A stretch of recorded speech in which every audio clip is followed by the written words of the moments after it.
First మనం Facebook account కనుక login అయి ఉంటే ఇలా మనకైతే you submitted and appeal check back here the result అని చూపిస్తుంది. అంటే సో దీనికంటే ముందు అకౌంట్ మనకు వచ్చిన ప్రాబ్లం ఎలా ఉంది అంటే, సో ఇలా లాగిన్ అవ్వగానే మనకి అప్లోడ్ యువర్ ఐడి అని అడుగుతుంది. సో ఇక్కడ చూస్ ఫోటో అని ఉంది కదా గ్రీన్ కలర్లో, దాని మీద క్లిక్ చేసి మనం ఐడి కంటిన్యూ అనే ఆప్షన్ మీద క్లిక్ చేసిన తర్వాత ఈ విధంగా చూపిస్తుంది. దాని తర్వాత లాగౌట్ అయిపోతూ ఉంటే ఇలా మనకి 176 డేస్ ఇంకా మీకు టైం ఉంది. సో ఈలోపు కనుక మీరు అప్పీల్ చేసుకొని అది కనుక క్లియర్గా ఉంటే మీ అకౌంట్ రిటర్న్ వస్తుంది. లేదు అని అంటే మాత్రం ఆఫ్టర్ 176 డేస్ తర్వాత పర్మనెంట్గా మీ ఫేస్బుక్ అకౌంట్ డిసేబుల్ అయిపోతుంది అని అయితే మనకి క్లియర్గా చూపిస్తుంది. సో ఇప్పుడేమో మనకి డైరెక్ట్గా ఐడి ఆల్రెడీ సబ్మిట్ చేసినాం కాబట్టి సో అది సబ్మిట్ చేసిన ఐడి అనేది చెక్ చేస్తున్నాము. సో అది కనుక క్లియర్గా ఉంటే వస్తుంది అని చెప్తుంది. సో ఇలా రావడానికి రీజన్ ఏంటిది అని అంటే, మనము ఫేస్బుక్ అకౌంట్ని కింద మెన్షన్ చేశారు కదా, కమ్యూనిటీ స్టాండర్డ్స్ని ఫాలో అవ్వడం మనం లేదు అని మనం ఇక్కడ అనేది క్లియర్గా చెప్తుంది. సో దానివల్లనే మన అకౌంట్ అనేది రివ్యూ జరుగుతుంది అని చెప్తుంది. సో మనం ఇక్కడ లాగౌట్ అనే ఆప్షన్ మీద క్లిక్ చేసుకుంటే మనకి ఇక్కడ 171 డేస్ మాత్రమే మనకు టైం ఉంది అని చెప్తుంది. సో ఇప్పుడు ఐడి సబ్మిట్ చేయడానికి కూడా లేదు. సో మరి రికవరీ మనం ఎలా చేసుకోవాలి, అసలు రికవరీ అయ్యే ఛాన్సెస్ ఉంటాయా ఉండయా అనేది మనము ఈ వీడియోలో క్లియర్గా చూస్తున్నాము. ఫస్ట్ అయితే మీరు అకౌంట్ ఏ మొబైల్లో అయితే యూజ్ చేశారో, అంటే ఈ ప్రాబ్లం రావడానికి ముందు కూడా, సో అదే మొబైల్లో మనకి యాప్ నుంచి వెళ్ళి ఎక్కువగా రిక్వెస్ట్ చేయడం అనేది కుదరదు కాబట్టి క్రోమ్లో మీరు అకౌంట్ అనేది లాగౌట్ అయిపోండి. లాగౌట్ అయిపోయిన తర్వాత స్క్రీన్ షాట్ తీసుకోండి ఈ పేజీని, అలాగే ఇక్కడ ఉన్న ఈ పేజీని కూడా మీరు స్క్రీన్ షాట్ తీసుకోండి. తీసుకున్న తర్వాత పైన సెర్చ్ బార్ ఉంటుంది కదా, ఆ సెర్చ్ బార్ మీద మీరు report and issue with home page and news feed అని టైప్ చేయండి. టైప్ చేసిన తర్వాత ఇలా మనకి ఓపెన్ అయిపోతుంది. సో ఓపెన్ అయిపోయిన తర్వాత మీరేం చేయాలి, ఫస్ట్ ఇక్కడ సబ్జెక్ట్ అని అడుగుతుంది కదా, సో ఇదేంటిది, ఇది డిసేబుల్కే కదా 171 డేస్ తర్వాత.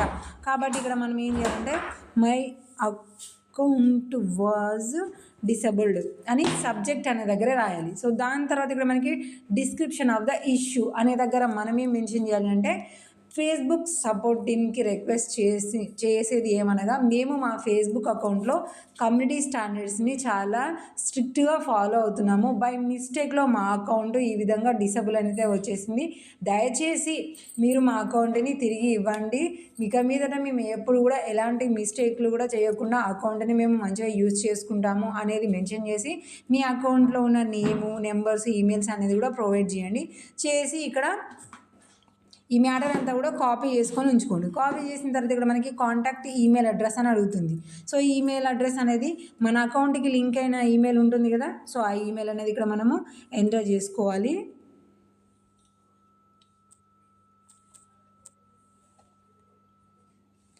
సో ఇలాగ ఈమెయిల్ ఎంటర్ చేసుకున్న తర్వాత కింద మనకి చూస్ ఫైల్స్ అనేది చూపిస్తుంది. సో ఇందాక మనం స్క్రీన్ షాట్ తీసుకున్నాం కదా, ఆ స్క్రీన్ షాట్స్ అనేది ఇక్కడ నుంచి మనం సెలెక్ట్ చేసుకోవాలి. ఏంటి ఇక్కడ మనకి మీ ఐడి సబ్మిట్ చేసి రివ్యూ జరుగుతుందని చెప్తుంది. దాని తర్వాత 170 డేస్ టైం ఉంది అని చెప్తుంది కదా, ఈ 2 ఫొటోస్ని కూడా మనం సెలెక్ట్ చేసుకొని యాడ్ అనగానే ఇక్కడ యాడ్ అయిపోతే దాని తర్వాత సెండ్ అనే ఆప్షన్ మీద మనము క్లిక్ చేసుకోవాలి. క్లిక్ చేసుకున్న తర్వాత మళ్ళీ మనం ఏం చేయాలంటే ఇక్కడ నుంచి బయటకు వచ్చేసి, సో మనం అకౌంట్ ఆల్రెడీ యూజ్ చేస్తున్న మొబైలే కాబట్టి ఇదే ఫోన్లో మనకి జీమెయిల్ కూడా ఉంటుంది కాబట్టి జీమెయిల్ కూడా లాగిన్ అయిపోవాలి.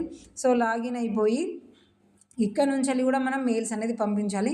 మనం ఎంత తొందరగా, ఇక్కడ చూడండి మనకి ఐడి రిజెక్ట్ అయింది అనేది కూడా చూపిస్తుంది కాబట్టి వెంటనే మనం అయితే ఎక్కువ రోజులు వెయిట్ చేయకుండా ఈ మెయిల్స్ అనేది మనం పంపించాలి. సో మెయిల్స్ ఎవరెవరికి పంపించాలి అనేది కూడా మీకు నేను క్లియర్గా చూపిస్తాను.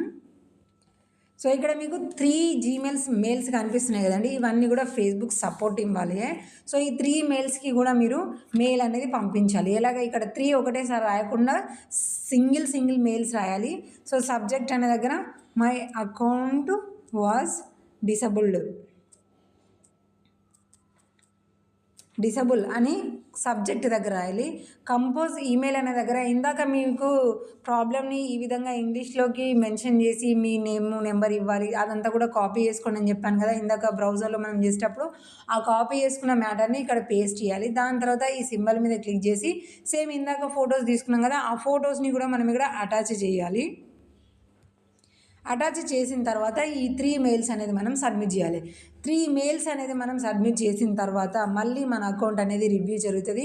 సో మనం ఎలాంటి పొరపాటు చేయకుండా ఉన్నాము, అలాగే మనము యూజ్ చేసిన డివైస్ కూడా యాక్సెస్ అనేది తీసుకుంది అని అంటే మనకి ఆఫ్టర్ 48 అవర్స్ నుంచి వెళ్ళి 1 వీక్ లోపు ఎప్పుడైనా సరే మనకు అకౌంట్ అయితే ఓపెన్ అయిపోతుంది. మరి 48 అవర్స్ వెయిట్ చేయాలా, లేదంటే 1 వీక్ తర్వాతనే లాగిన్ అవ్వాలి అని అంటే మీరు 48 అవర్స్ తర్వాత ఒకసారి లాగిన్ అయ్యి చూడండి. సో లాగిన్ అవ్వడం కూడా మనం అప్పుడు సెలెక్ట్ చేసుకోవాల్సింది బ్రౌజర్ కాదు, ఫేస్బుక్ యాప్ని మనం యూజ్ చేసి లాగిన్ అయిపోతే డైరెక్ట్గా ఓపెన్ అయిపోతుంది.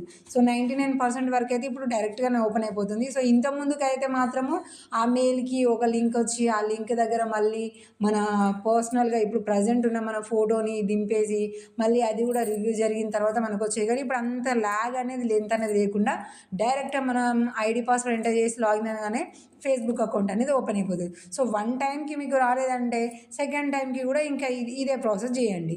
సో సెకండ్ థర్డ్ టైంకి చేసిన తర్వాత కూడా మీకు రాలేదంటే అప్పుడు మీరు ట్రై చేయాల్సింది ఏంటి అంటే ఇలా రిక్వెస్ట్ చేసిన తర్వాత మీరు లాగిన్ అయినాక అకౌంట్ ఓపెన్ అవ్వకపోతే మీరు హ్యాక్ ప్రాసెస్లో ట్రై చేసుకుంటే సింపుల్గా మీ ఫేస్బుక్ అకౌంట్ అనేది ఓపెన్ అయిపోద్ది.